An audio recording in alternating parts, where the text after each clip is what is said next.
तुम्ही कुठं? ते म्हटले मुंबईला. मी म्हटलं कसं काय? मला वाटलं कीर्तन ऐकायला म्हणतील. मी आपलं सहज विचारलं त्यांना, तुम्ही कुठं? मुंबईला. कसं काय? त्यांनी काय सांगावं? ते म्हणाले महाराज कसं सांगू? म्हटलं कसंही सांगा. मुंबईला चाललात ना? मी सहज विचारलं कसं काय, सांगण्यासारखं नसाल तर सांगू नका. ते म्हणले तसं नाही, मुंबईलाच चाललोय. म्हटलं कशा करता? ते म्हणले काही नाही, बायकोला साडी घ्यायला चाललं. ठीक आहे, ते ज्याचा त्याचा प्रपंच आहे, ज्याचा त्याचा प्रपंच आहे, ज्याची त्याची आवड निवड आहे. मला त्याच्याविषयी वाईट वाटण्याचं, तो त्याच्या बायकोला साडी घेतो तर मला काय करायचं हो?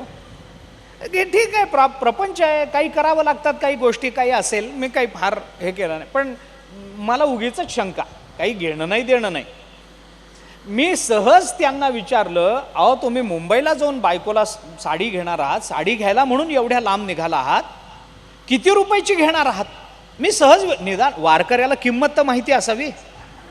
घेणं होईल न होईल वारकऱ्याचं जीवन आहे, पण निदान किंमत तरी माहिती असावी. मी त्यांना सहज विचारलं, म्हणजे तुम्ही मुद्दाम पंढरपूरहून मुंबईला बायकोला साडी घ्यायला निघाला आहात, किती रुपयाची घेणार? मला वाटलं 50,000ची घेईल, लाखभर रुपयाची घेईल. मी म्हटलं किती रुपयाची घेणार?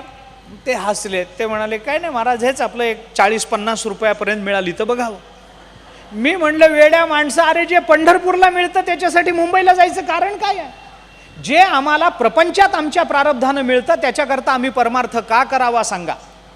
काय कारण आहे आम्ही परमार्थ करण्याचं? जे आमच्या प्रारब्धानं मिळतं त्याच्याकरता परमार्थ नाही आहे. लक्षात ठेवा. अन्न मान धन अभ्युदय ऐहिक उत्कर्ष हे सगळं आमच्या प्रारब्धानं मिळतं, त्याच्यासाठी करुणाष्टकं नाही आहेत. भगवंताकडे केलेली ही कारुण्यपूर्ण प्रार्थना ही केवळ आपल्या ऐहिक उत्कर्षाकरता नाही आहे. तुझं विण क्षीण होतो धावरे धावा आता, याच्यामध्ये तुझं विण क्षीण होतो याच्यातच समर्थ सगळं बोलून जातात. आमच्या अपेक्षेचा विषय काय असावा, आमच्या मागणीचा विषय काय असावा? समर्थ भगवंताला ही प्रार्थना करतात. करुणाष्टक ही प्रार्थना आहे.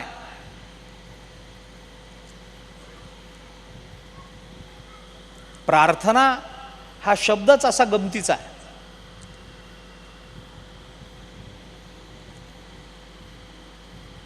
त्याचा आता कसा अर्थ कराल तो करा विभक्ती प्रत्ययानुसार. प्रकृष्टानाम अर्थना प्रार्थना करा, प्रकृष्टेभ्यो अर्थना प्रार्थना करा, प्रकृष्टात अर्थना प्रार्थना करा, कोणताही करा. मोठ्यांनी केलेली अर्थना प्रार्थना असं करा, मोठ्यांकडे केलेली अर्थना प्रार्थना करा, मोठ्यासाठी केलेली प्रार्थना अर्थना कसाही करा. पण इथं मागणारा मोठा आहे, ज्याच्याकडे मागितलेलं आहे, ज्याच्याकडे अर्थना केली तोही मोठा आहे, आणि जी अर्थना केली ती सुद्धा मोठी आहे. बऱ्याच वेळेला मागणारा लहानच असतो, पण इथं मागणारे समर्थ आहेत, परमात्म्याचा अवतार आहेत. लहान म्हणायचं, जीव म्हणण्याचं काही कारण नाही त्यांना. प्रार्थना बहुतेक वेळेला पदर पसरणारा जीव असतो, पण इथं प्रार्थना करणारा कोणी सामान्य नाही. आता विश्वात्मके देवे येणे वाग्यज्ञे तोषावे, तोषोनी मज द्यावे म्हणणारे सामान्य नाही आहेत. मागणारेही मोठे आहेत, अर्थना करणारेही मोठे आहेत. ज्यांच्याकडे अर्थना केली, तुझं विण क्षीण होतो धावरे धावा आता, भजन रहित रामा. रामचंद्र प्रभू हे सामान्य कोणी माणूस नाही आहेत, तेही मोठे आहेत. आणि जे मागितलेलं आहे तेही सामान्य नाही आहे. हे काही याच्यामध्ये सामान्य नाही आहे, सगळं असामान्य आहे. समर्थांसारख्या महापुरुषांनी मागावं की मागू नये हा प्रश्न गौण आहे. मला त्याची चर्चा करायची नाही, अनेक वेळेला त्याची चिकित्सा करून झालेली आहे कीर्तनातून.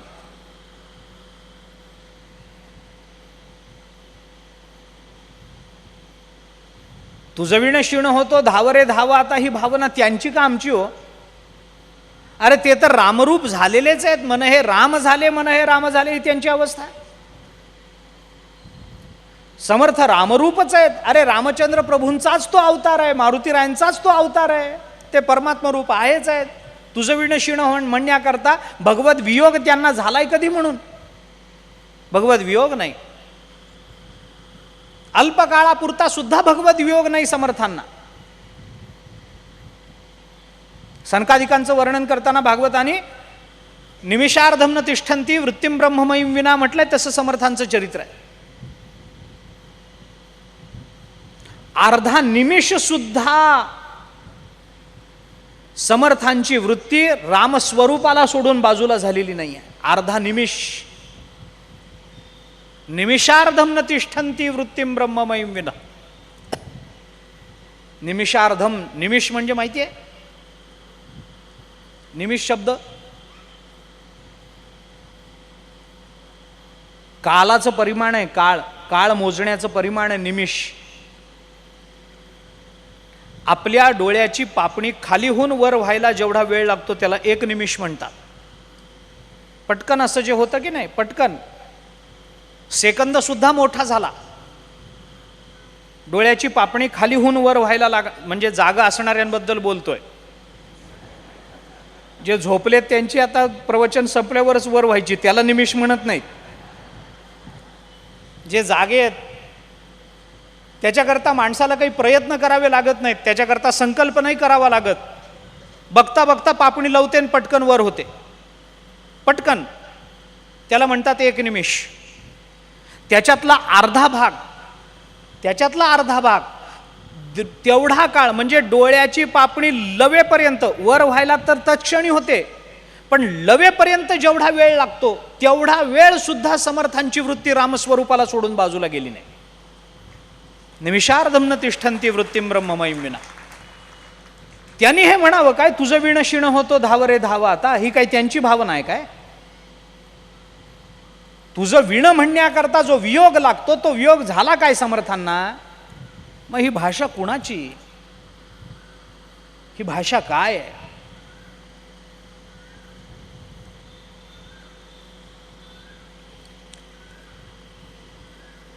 आपल्याला जे हवं आहे, ऐका, साहित्याच्या दृष्टीने थोडंसं बोलतो.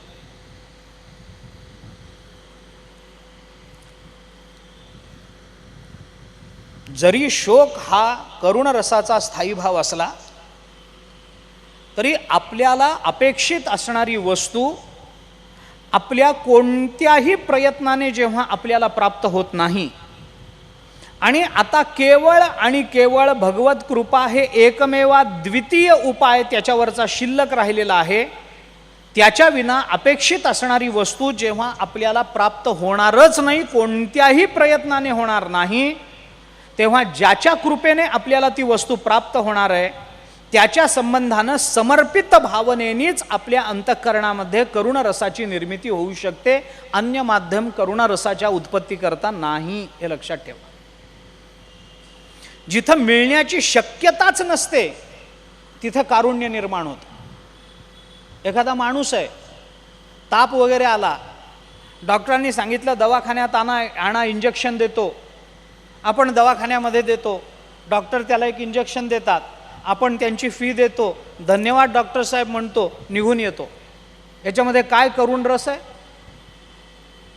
पण आपला कुणीतरी प्रिय व्यक्ती मरणासन्न झालाय, डॉक्टरनी सांगितलंय शक्यता नाही, शक्यता नाही, आम्ही काही करू शकत नाही, आमचे सगळे प्रयत्न थकलेले, डॉक्टरांनी सांगितलं, वैद्यांनी सांगितलं जास्त काळ जगणार नाही, मंत्रतंत्र सगळे विफल झाले, अशुभ सूचक असं काही आमच्या जीवनामध्ये घडायला लागलं, काही आम्हाला त्याच्या जाणीवा व्हायला लागल्या, आणि प्रिय व्यक्तीचा वियोग होऊ नये याच्याकरता मग ते डॉक्टर समोर दिसल्यावर त्यांच्या पाया काही करा, वाटेल तेवढा पैसा घ्या, काही करा तुम्ही, आम्ही तुम्हाला म्हणणार नाही काही, पण काही करा, त्याला इकडं परत आणा, त्याला वाचवा, ही करुणा आहे. ताप आला इंजेक्शन दिलं, ही करुणा नाही आहे. पण जिथं मिळण्याची शक्यताच कमी राहते, जिथं मिळण्याची शक्यता जवळजवळ दुरापास्त होत असते आणि ते मिळाल्याशिवाय आपल्या जीवनाच्या धन्यतेचा आपल्याला विचार करता येणार नसतो, त्यावेळेलाच करुण रस निर्माण होत असतो. दुसरं माध्यम नाही आहे. साहित्य दृष्टीने आपण विचार करून पहा करुण रसाचा. मग डोळ्यातून पाणी येणं, रडणं, छाती पिटून घेणं, डोकं आपटून घेणं, हे जे सगळे प्रकार घडतात हे करुण रसाच्या निर्मितीचं अभिव्यक्त रूप आहे. याला अनुभव म्हणतात. हे अनुभव आहेत सगळे करुण रसाचे. कारण शोक या स्थायी भावातून हे सगळं निर्माण होत आहे. म्हणून करुणाष्टकांना आपण सामान्य समजू नका. करुणाष्टक ही एका व्यक्तीनं परमात्म्याच्या प्राप्तीकरता, अहो संतांचं देवाला बोलावणंच विलक्षण आहे. मी आपल्याला कितीतरी अभंग सांगतो असे की त्या अभंगामध्ये त्यांच्या अंतःकरणातलं करुणा आपल्याला कळतेच त्या शब्दातून. जनाबाई ते पांडुरंगा, ये ग विठाबाई माझे पंढरीची आई.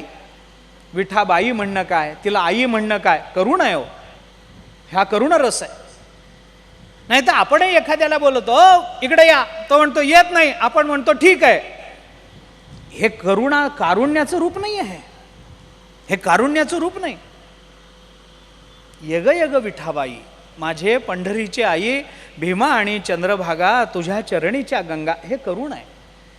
येई ओ येई रंगा येई ओ ये, विठाई किठाई माझे कृष्णाई कानाई, येई ओ येई रंगा येई ओ ये.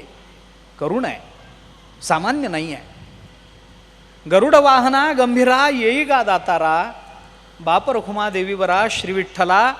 हे ज्ञानोबारायांचं बोलणं. ये म्हणणं याला सुद्धा कारुण्य लागतं हो. देवाला बोलवायला कारुण्य लागतं.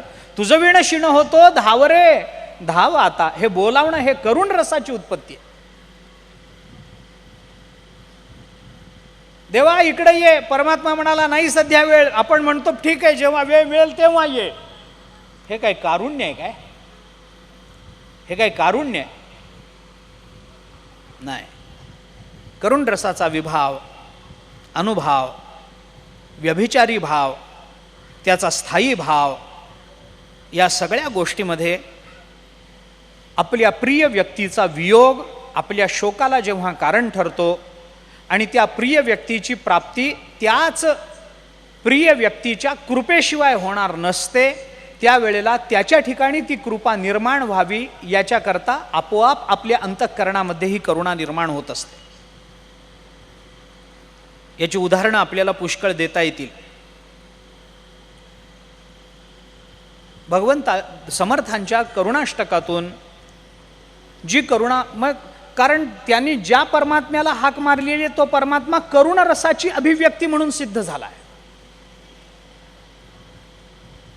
वीर रसातून प्रकट झालेल्या परमात्म्याला वीर रसाच्याच भूमिकेतून बोलवावं लागतं. त्याला पोवाडाच गायला पाहिजे.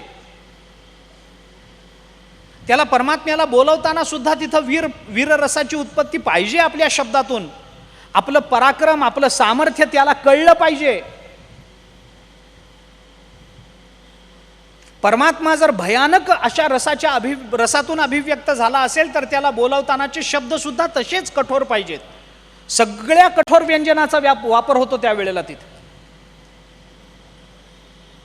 अहो भगवान शंकरांचं तांडव भयानक आहे की नाही? जरी लास्यविलास असला तरी तांडव भयानकच आहे. तांडव भयानकच आहे. पण त्या तांडवाचं वर्णन करताना रावणाने वापरलेले शब्द काय सगळे सौम्य आहेत काय? सगळी कठोर व्यंजनं वापरली. जटाटवी गलत जलत प्रवाह पावित स्थले गलेवलंब्य लंबिताम भुजंगतुंग मालिकाम डमट डमट डमट डमन निनाद वड्डमर्वयम चकार चंद्र तांडवम तनोतुन शिव शिवम जटाकटा हसंभ्रम भ्रमनिलिंप निर्झरी विलोलवीची वल्लरी विराजमार्द मूर्धनी धगत धगत धगत ज्वल ललाटपट्ट पावके किशोर चंद्रशेखरे रतिः प्रतिक्षणम मम. कुठलं व्यंजन सौम्य आहे?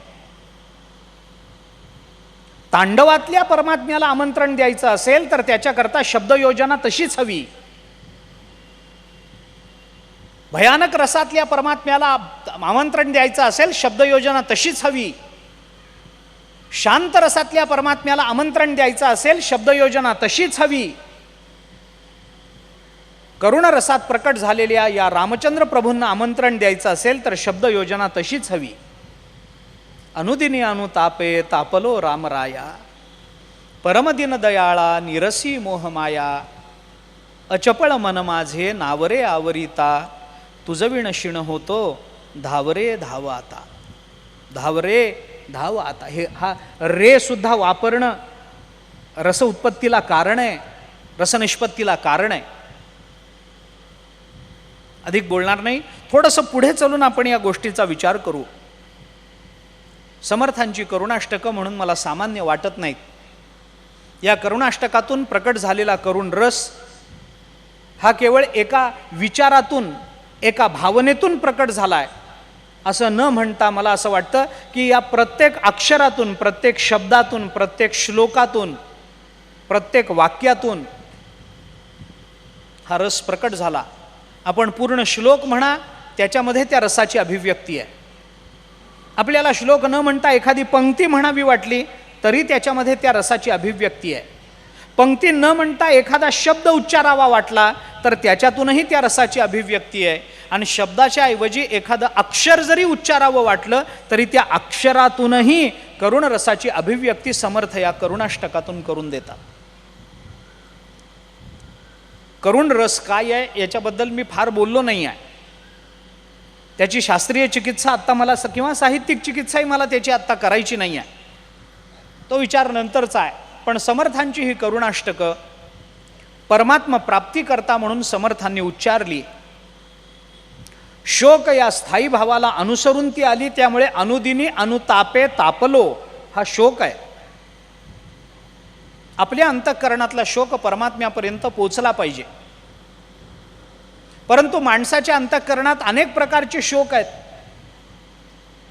त्याच्यातला कोणता शोक परमात्म्यापर्यंत पोचतो? सगळेच पोचत नाहीत. आज मला जेवायला मिळालं नाही हाही शोकच आहे. अहो काय भर दुपारी प्रवचन ठेवलंय झोपेच्या वेळेला, हाही शोकच आहे.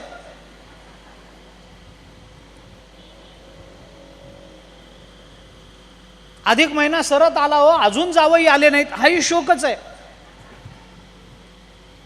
आणि अधिक महिना संपत आला हो, पहिल्या दिवशी आलेले जावई अजून गेले नाहीत, हाही शोकच आहे.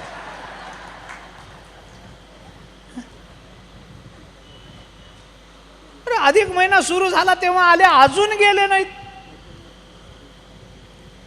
किती वेळेला तिसन तिनात त्यांना पकडायचं,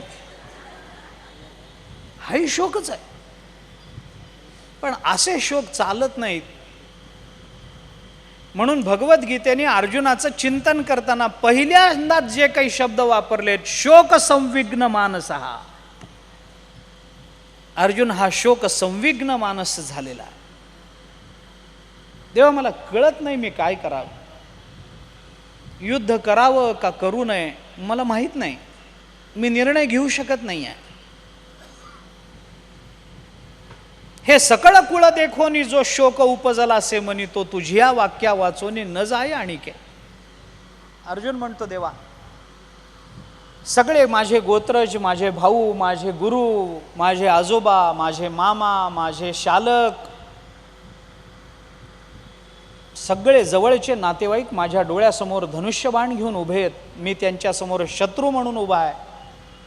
माझ्या अंतःकरणामध्ये शोक निर्माण होतो. गंमत आहे, एकाच गीतेमध्ये धृतराष्ट्राच्या मनातही शोक आहे आणि त्याच गीतेमध्ये अर्जुनाच्या मनातही शोक आहे. पण धृतराष्ट्राचा शोक भगवंताला निवृत्ती करण्याच्या योग्यतेचा वाटला नाही, पण अर्जुनाचा शोक मात्र निवृत्त करावा वाटला. शोक सर्वांच्याच अंतःकरणात आहे. जीव म्हटलं की शोक आहेच आहे. मला सांगा कोण असा जीव आहे जो रडत नाही? रोज रडणं चालू आहे, हे नाही ते नाही, ते संपलं, हे संपलं, अमुक संपलं, तमुक संपलं, हेच पाहिजे, तेच पाहिजे, अमुकच पाहिजे. मीठ संपली, मीठ संपलं, मोहरी संपली, जिरे संपले, हिंग संपला, भाजी संपली, तांदूळ संपले, कपडे संपले, अलंकार संपले. हे सगळं संपले संपले म्हणत गोळा करता करता आयुष्य कधी संपतं याच्याकडे लक्ष जात नाही. शोक कुणाला नाही सांगा ना. अरे जीव म्हटलं की शोक आहे आणि शोक म्हटलं की जीवदशा आहे. या दोघांचं लग्न लागलंय, जीवदशेचं आणि या शोकाचं. तो शोक दूर करणं हे तर परमार्थाचं कर्तव्य आहे, काम आहे. अशोचानन्व शोचस्त्वं प्रज्ञावादांश्च भाष्यसे गतासून गतासूंश्च नानुशोचन्ति पंडिता. इथून सुरू झालेली गीता अर्जुनाला या उपदेशापर्यंत नेते, सर्वधर्मान परित्यज्य मामेकम शरणं व्रज अहम त्वा सर्व पापेभ्यो मोक्षयिष्यामी मा शुचहा, शोक करू नकोस. शहाणी माणसं शोक करत नाहीत, तू शोक करू नकोस, शहाणा हो. मग शहाणा कोण आहे? शहाणा कोण आहे?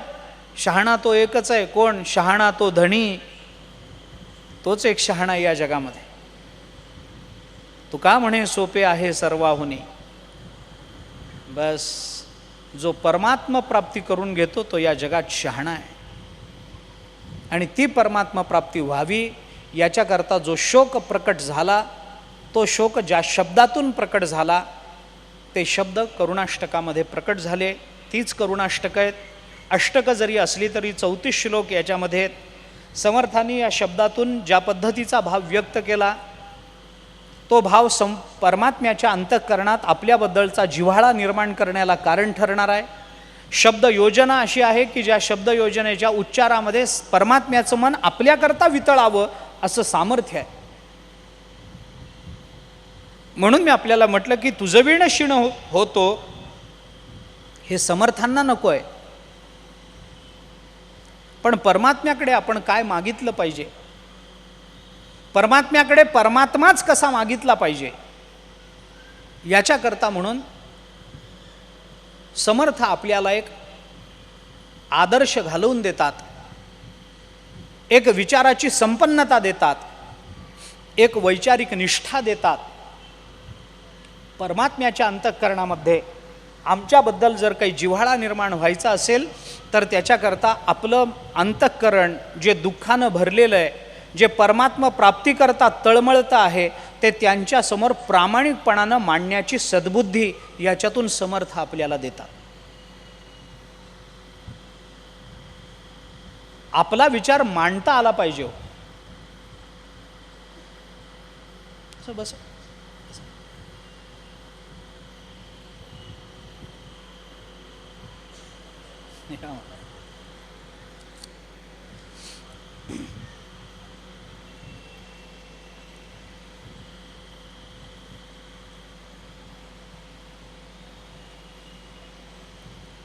आता प्रवचन सोडायला मी मोकळा झालो असा त्याचा अर्थ.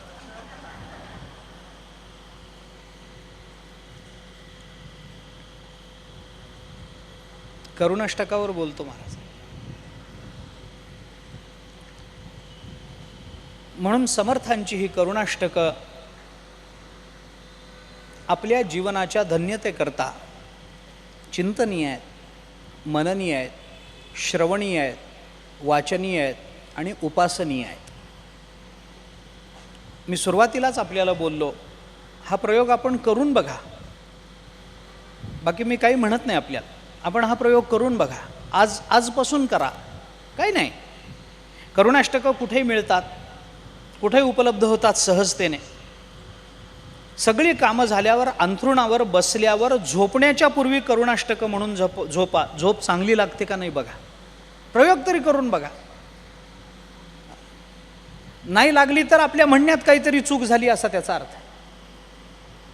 पण समर्थांच्या वाङ्मयात दोष नसतो, त्याचा तो परिणाम होणारच. ती तेवढ्या कारुण्यानं म्हणता आली पाहिजेत, ती तेवढ्या तन्मयतेनं म्हणता आली पाहिजेत, खरंच भगवत प्राप्तीच्या प्रामाणिक तळमळीनं ती म्हणता आली पाहिजेत. म्हणून ऐहिक उत्कर्षाकरता याचं चिंतन करायचं नाही. आपल्या जीवनाच्या आत्यंतिक कल्याणाकरता आपल्याला याचा विचार करणं आवश्यक आहे. ही करुणाष्टकं समर्थांनी ज्या शब्दातून व्यक्त केली, असं असतं, मी मागेही कदाचित बोललो असेन पण पुन्हा बोलण्यात मला कोणता संकोचही वाटत नाही. असं असतं खरं म्हणजे की शब्द सगळेच वापरतात, पण सगळ्यांच्याच शब्दामधून तो भाव प्रकट होतो असं नाही. ऐका, शब्दाच्या उच्चारातला अर्थ कळणं ही गोष्ट वेगळी आहे आणि शब्दाच्या उच्चारातला भाव कळणं ही गोष्ट वेगळी.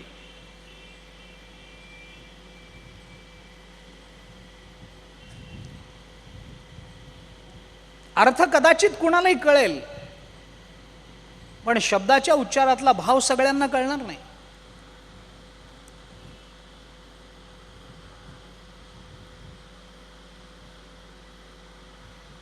दिवसभर रानात चरून आल्यानंतर जर घरी आल्यावर गाईला आपलं वासरू दिसलं नाही तर गाय हंबरते.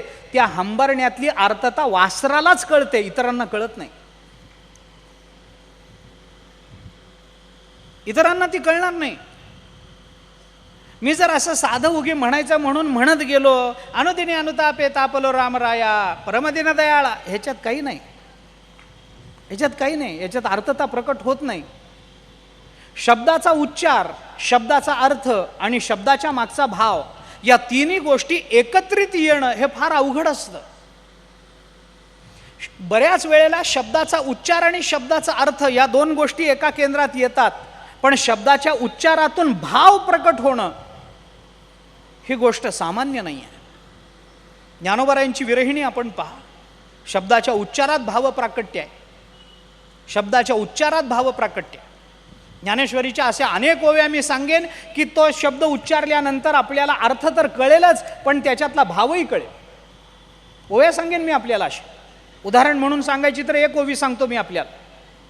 9व्या अध्यायामध्ये भगवंताने अर्जुनाला सांगितलं की अर्जुना, बाबा हा प्रपंच म्हणजे फार त्रासदायक आहे, याच्यातून आपण बाहेर पडलं पाहिजे आणि भक्तिपंथाला लागलं पाहिजे.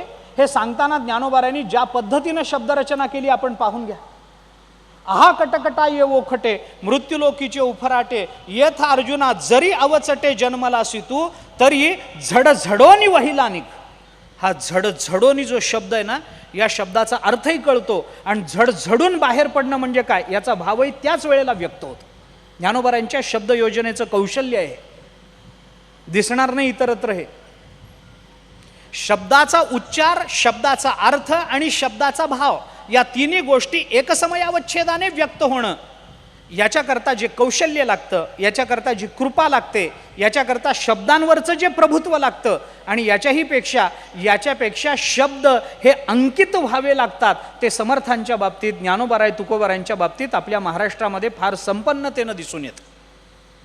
आपण फार भाग्यवान आहोत, असं वाङ्मय आपल्याला वाचायला मिळतं. बाहेर नाही आहे, नाही आहे बाहेर. महाराष्ट्रामध्ये जेवढे आपण जा तामिळनाडूमध्ये इतके संत नाहीत जेवढे महाराष्ट्रामध्ये झाले. पावला पावलाला अहो या गावात हे संत होऊन गेले, त्या गावात ते संत, गावात संत होऊन गेले हो आपल्याकडे. सगळ्यांनीच वाङ्मय निर्मिती केली असं नाही, पण सगळ्यांनी माणसाचं जीवन हे सुसह्य केलं, माणसाचं जीवन भगवतप्रिय केलं, माणसाचं जीवन संतप्रिय बनवलं. याला काही मूल्य आहे. मी आपल्याला असं सांगत होतो की शब्द सगळेच वापरतात, वापरत नाहीत असं नाही, पण सगळ्यांनाच शब्दातून आपल्या अंतःकरणातला भाव प्रकट करता येईल असं सांगता येत नाही, असं सांगता येत नाही.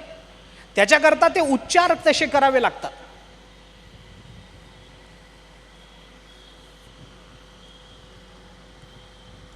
एखादी गोष्ट मला माझ्या पूर्व पुण्याईनं मिळाली. मी काय लिहितो, माझ्या पुण्याने मला हे मिळाले.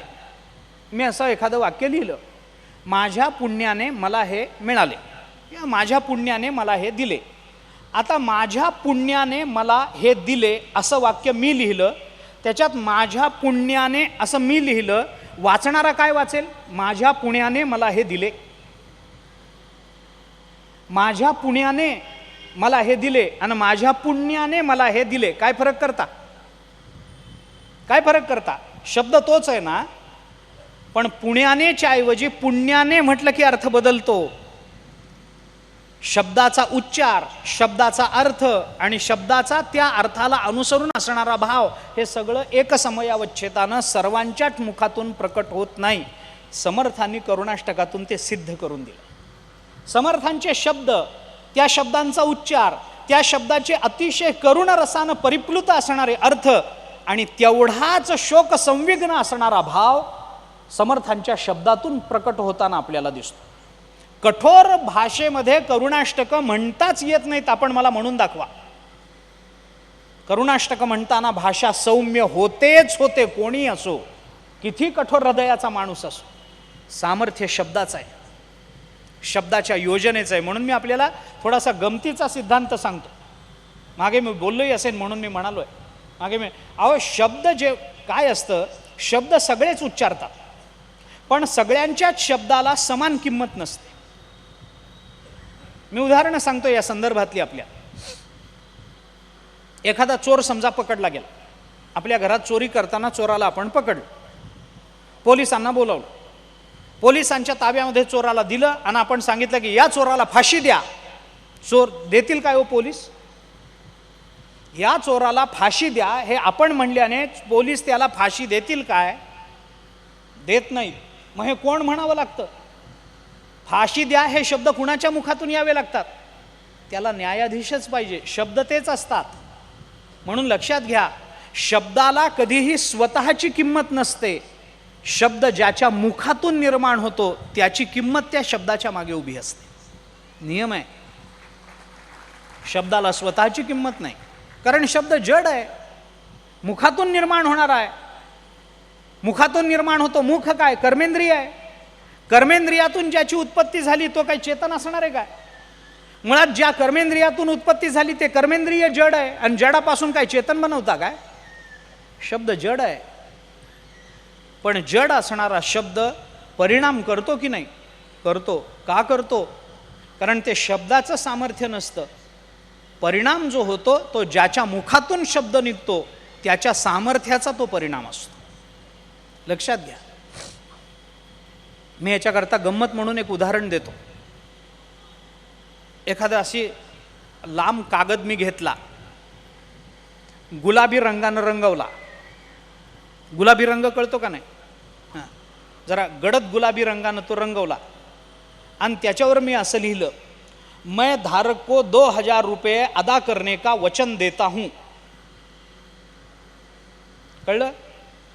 एक असा आयताकृती कागद घेतला, त्याच्यावर गुलाबी रंगवला आणि त्याच्यावरून मी असं लिहिलं की मैं धारक को 2000 रुपये अदा करने का वचन देता हूं, आणि खाली माझी सही केली, ह भ प प पू अमुक अमुक महाराज, सही केली.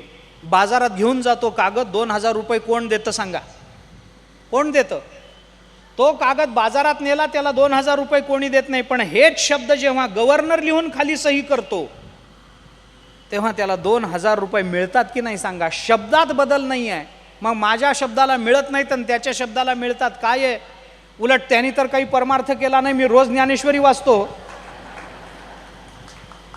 पण माझ्या शब्दाला तिथे किंमत नाही आहे. तिथे माझ्या शब्दाला किंमत नाही आहे.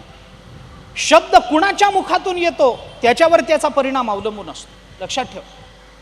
मी जर रामचंद्र प्रभूंकडे कुणी याचना करावी आणि कुणी प्रार्थना करावी याला नियम आहे काय?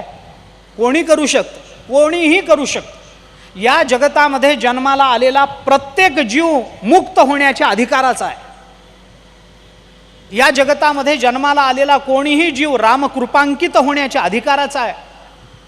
रामचंद्र प्रभू कुणावरही कृपा करू शकतात, बंधन नाही त्यांना. माणसावरच करावं. अरे कुत्र्यावर त्यांनी कृपा केल्याचं वर्णन रामायणामध्ये. कुत्र्यावर कृपा केली, पक्षावर कृपा केल्याचं वर्णन आहे.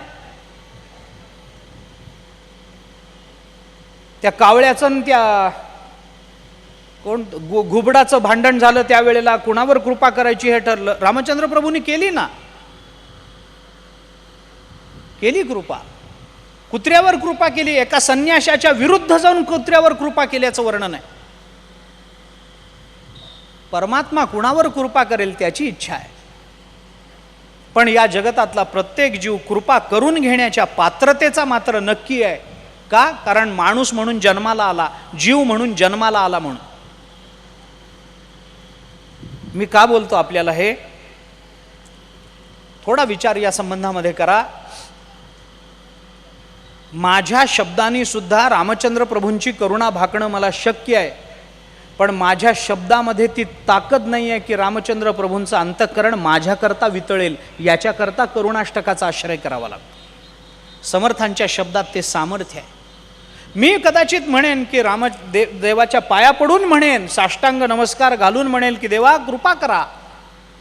रामचंद्र प्रभूंना विनंती करेन, प्रार्थना करेल, माझ्याकरता धावत या, मला या दुःखातून बाहेर काढा. मी प्रार्थना करेन रोज.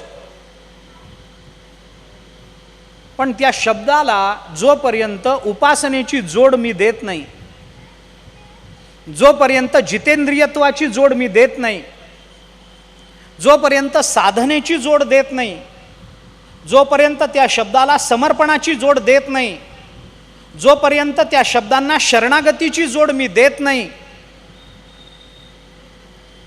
तोपर्यंत त्या शब्दाला वजन येणार नाही. तो शब्द भगवंताच्या अंतःकरणाला माझ्या बाबतीमध्ये जाग करणार नाही. याच्याकरता समर्थांच्या शब्दाचा विचार आपल्याला करावा लागतो. देवाची नावं आपण किती घेऊ शकतो, लाख नावं घ्या, हरकत नाही ना, चूक नाही, त्याच्याने काही मिळणार नाही असं नाही. पण विशेष कृपा हवी असेल तर विष्णू सहस्त्रनामच हवं. चिंतन करा. मी कोणतीही नावं कोणत्याही क्रमानं म्हणालो, देवाला काही आवडत नाहीत काय? काही देवाला त्याच्याने काही मला पुण्य लाभायचं नाही काय? देवाचं कोणतंही नाव घेतलं तरी मला पुण्य आहे हो, कोणतंही नाव घेतलं तरी पुण्य आहे. मग विष्णू सहस्त्रनामच का? त्याला काही मूल्य आहे म्हणून, भगवत भक्ताच्या मुखारविंदातून ते प्रकट झालं म्हणून. अर्जुना युद्ध कर, हे अर्जुनाला कोणी बोलू शकलं असतं? अर्जुन शोकसंविग्न होऊन जर धर्मराजाकडे गेला असता तरी धर्मराज म्हणाले असते, अर्जुना ते नंतर बघू, आधी युद्ध तर कर. नाही, मला युद्ध नको वाटतं आहे असं म्हणून अर्जुन द्रोणाचार्यांकडे जरी गेला असता तरी द्रोणाचार्य म्हणाले असते, अर्जुना असं नाही, तू क्षत्रिय आहेस, युद्ध कर. युद्ध कर म्हणून सगळेच म्हणाले असते, पण कोणीही म्हणालं असतं तरी ती गीता झाली नसती. युद्ध कर एवढाच विषय, पण ती गीता झाली नसती. गीता कधी झाली? जेव्हा युद्ध कर हे भगवन्मुखातून आलं तेव्हा ती गीता झाली. मुद्दा इथे आहे. युद्ध कर हे अर्जुनाला कोणी बोलू शकलं असतं? तिथंच काय, जाऊ द्या ते भीष्माचार्य आणि द्रोणाचार्य काय, अर्जुन युद्धाला उभा आहे, हातामध्ये धनुष्यबाण घेतलंय आणि समोर द्रोणाचार्यांना बघून तो युद्ध नको म्हणतो आहे, मी युद्ध करणार नाही असं म्हणत आपल्याकडे आला असता तरी आपण तेच म्हटलं असतं, युद्ध कर. पण ती गीता झाली नसती. भगवान मुखातून आली म्हणून ती गीता झाली. या स्वयं पद्मनाभस्य मुखपद्मात विनिश्रिता, वैशंपायन बोलतात महाभारतामध्ये, गीता सुगीता कर्तव्या कि मान्य शास्त्र संग्रहे या स्वयं पद्मनाभस्य मुखपद्मात विनिश्रिता, स्वयं पद्मनाभस्य मुखपद्मात विनिश्रिता. पद्मनाभाच्या मुखकमलातून ती प्रकट झाली म्हणून त्याला मूल्य आहे. बस.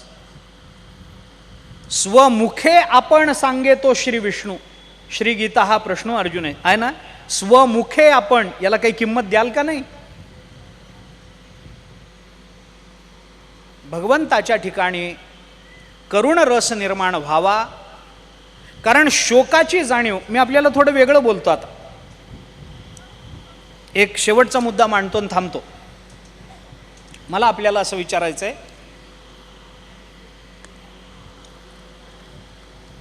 ही करुणाष्टक जी समर्थांच्या मुखारविंदातून प्रकट झाली,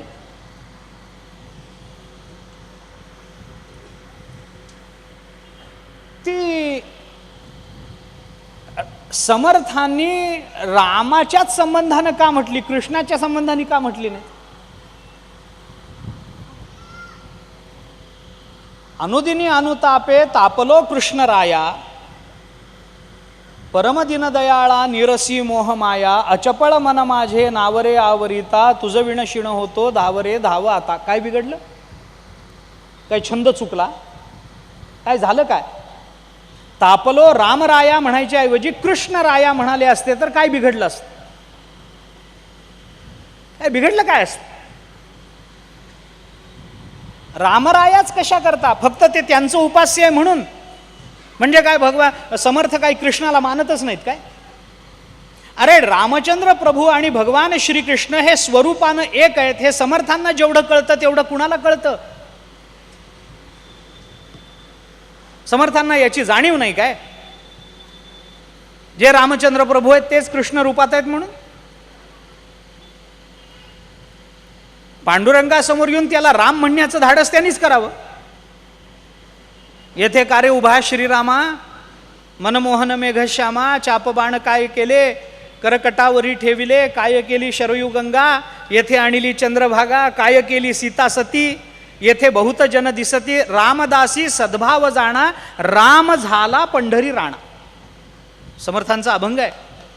राम स्वतः पंढरी राणा झाला हे समर्थांना मान्य आहे ना? मान्य आहे. मग का असं नाही म्हटलं की अनुदिनी अनुतापे तापलो पांडुरंगा? काय बिघडलं काय असतं पांडुरंगा? तापलो रामरायाच कशा करता, पांडुरंगा का नाही, कृष्णराया का नाही, याचा विचार आहे. एक एवढा खुलासा करतो, त्याचं कारण पुन्हा एकदा सांगतो मी आपल्याला. ही जर करुणाष्टक आहे, आपलं अंतःकरण कारुण्याने भरावं आणि त्या कारुण्य रसातून निर्माण झालेल्या शब्दांनी आपण भगवंताची पूजा अशी बांधावी की जेणेकरून भगवंताच्या अंतःकरणात आपल्याबद्दल करुणा निर्माण व्हावी. याच्याकरता आपल्याला परमात्मा सुद्धा त्याच रूपातला निवडला पाहिजे. करुण रस आहे ना, मग ज्या करुण रसातून भगवंतानी स्वतःची अभिव्यक्ती केली त्याच रामरायाचा विचार समर्थांना करावा लागेल. कारण शोक याचा जर स्थायी भाव असेल तर भगवान श्रीकृष्णाच्या चरित्रात शोकाला स्थानच नाही आणि रामचंद्र प्रभूंचं जीवन जवळजवळ सगळं शोकानं भरलेलं आहे. दुसऱ्या दिवशी सकाळी राज्याभिषेक होणार होता, आदल्या दिवशी कैकेयी आडवी आलीच, झारीतला शुक्राचार्य. राज्याभिषेक होणार होता, सगळं चांगलं होणार होतं. हा भाग वेगळा आहे त्याच्यातला, की रामचंद्र प्रभूंच्या जीवनचरित्रामध्ये शोकाचं प्राधान्य जरी दिसत असलं तरी ते किती शोकसंविग्न झाले किंवा झाले नाहीत हा प्रश्नच वेगळा. त्याची चर्चा मी करतच नाहीये. काय दिसतं त्याचा विचार करतोय, काय आहे त्याचा विचार. रामाच्या अंतःकरणाला धक्का नाही होत्या शोकाने. काय रामचंद्र प्रभू आहेत ते काय असे शोक संविग्न होऊन डोक्याला हात लावून बसतील काय?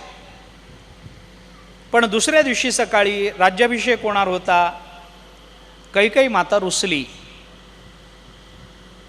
मंथरे ते नाथ महाराजांनी वेगळंच कारण सांगितलं भावार्थ रामायणात. नाथ महाराज म्हणतात, उद्यानामध्ये बसून त्या मंथरेनं कलिंगड खाल्लं आणि त्या कलिंगडातून कली आत गेला. नाथ महाराजांनी म्हटलंय, भावार्थ रामायण पहा आपण, कलिंगडातून कली तिच्या शरीरामध्ये प्रवेश केला, कलिंगडातून. त्यामुळं नाथ महाराजांनी म्हटलंय, संतांना कलिंगड आवडत नाही म्हणे.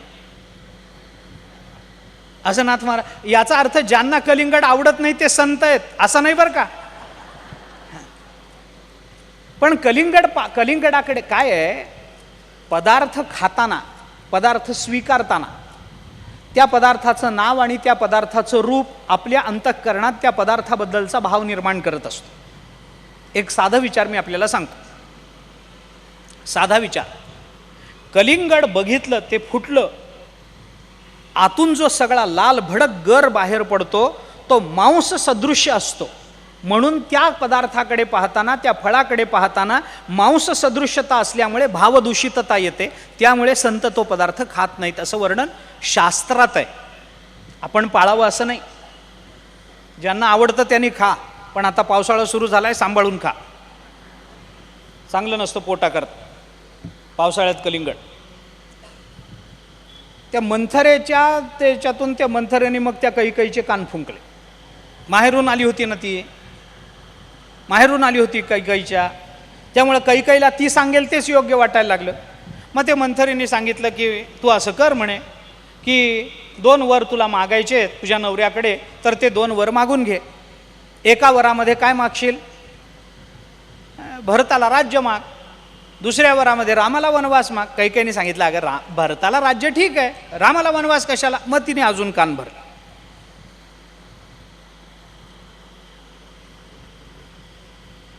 रामायण बारीक बोलतं.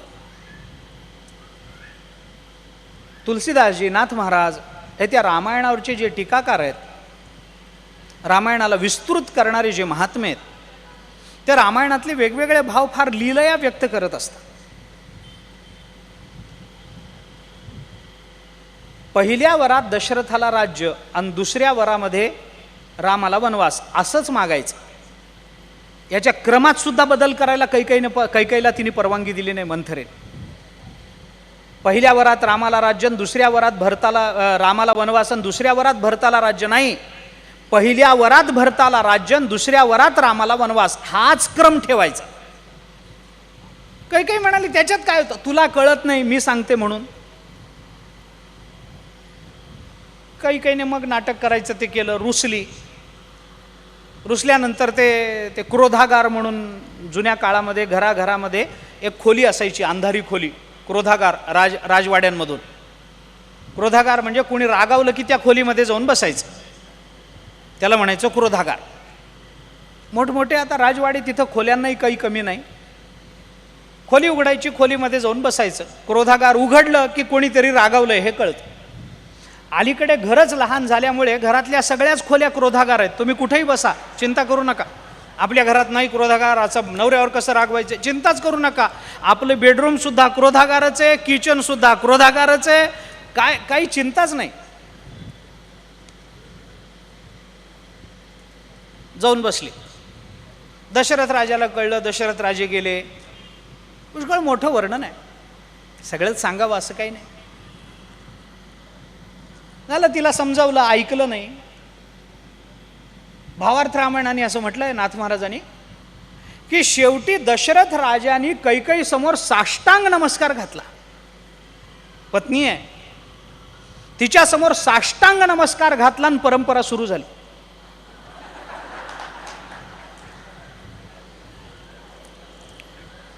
साष्टांग नमस्कार घातला तिच्या समोर, तरी कैकेयी ऐकायला तयार नाही. काय पाहिजे, काय नाही, 2 वर पाहिजेत.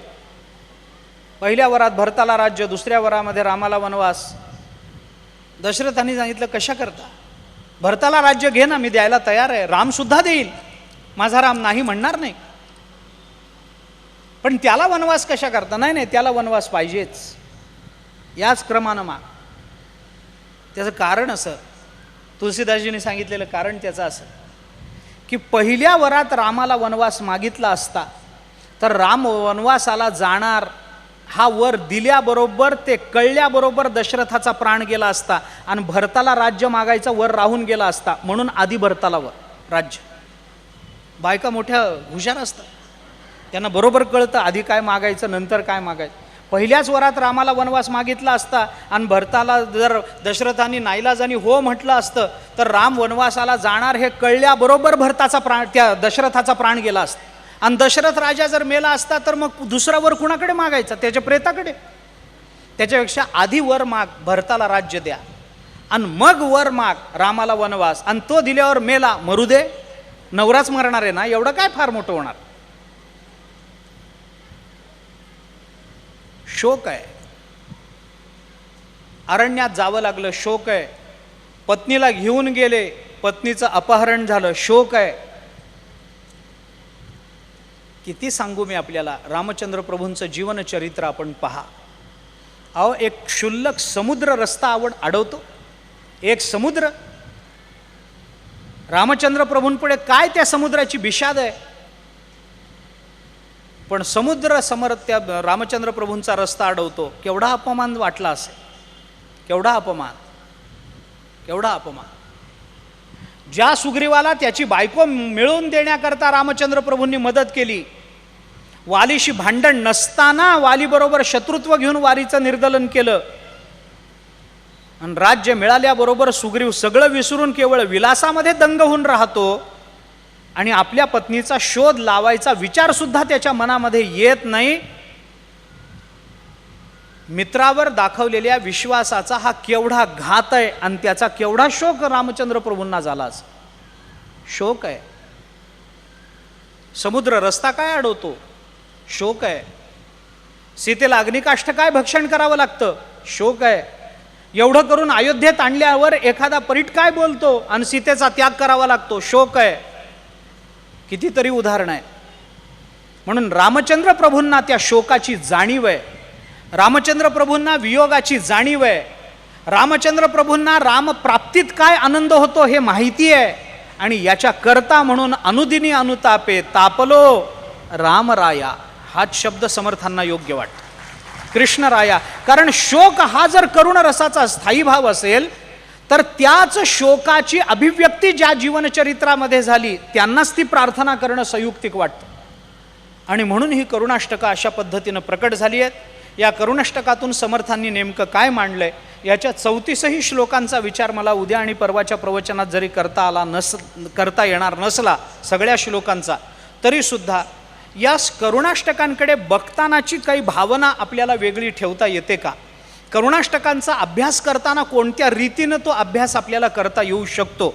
किंवा करुणाष्टकांचा विचार करताना साकल्यानं या 34ही श्लोकांचा विचार आपल्याला मर्यादित रूपामध्ये करायचा असेल तर तो सूत्र रूपानं कसा करता येऊ शकतो याच्यावर थोडासा प्रकाश टाकण्याचा प्रयत्न करावा असा माझा विचार आहे. उद्याच्या आणि परवाच्या प्रवचनांमधून याच्याबद्दलचा थोडासा वैचारिक उहापोह करण्याची इच्छा आहे. आपल्या सर्वांच्या सहकार्याने आदरणीय तीर्थस्वरूप महाराजांच्या आशीर्वादानं जर हे झालं तर समर्थांची सेवा त्यांच्या चरणी समर्पित करण्याचं भाग्य माझ्या वाट्याला येईल. आपण सर्वांनी त्या दृष्टीने मला सहकार्य करावं अशी सर्वांना प्रार्थना मी करतो. उद्या आणि परवाच्या प्रवचनामध्ये या शब्दशः याचा थोडासा विचार करून, श्लोकशः, शब्दशः म्हणण्यापेक्षा श्लोकशः थोडासा विचार करून समर्थांनी याच्यातून सूत्ररूपानं काय भूमिका मांडलेली आहे याचा विचार करण्याचा थोडासा प्रयत्न करतो. तो राहिलेला विचार उद्याला पाहू. आजच्या पुरते आपण इथे थांबू. काही सूचना असतील तर त्या आपण ऐकाव्या. पुंडलिक वरदा हरी विठ्ठल. श्री ज्ञानदेव तुकाराम विठ्ठला विठ्ठला विठ्ठला विठ्ठला विठ्ठला विठ्ठला विठ्ठला. पुंडलिक वरदा हरी विठ्ठल. श्री ज्ञानदेव तुकाराम माऊली ज्ञानेश्वर महाराज की जय. जगद्गुरु तुकाराम महाराज की जय. उद्या याच वेळेमध्ये 3 ते 5:30 या वेळेमध्ये पूज्य श्री गुरु महाराजांची प्रवचन सेवा होणार आहे.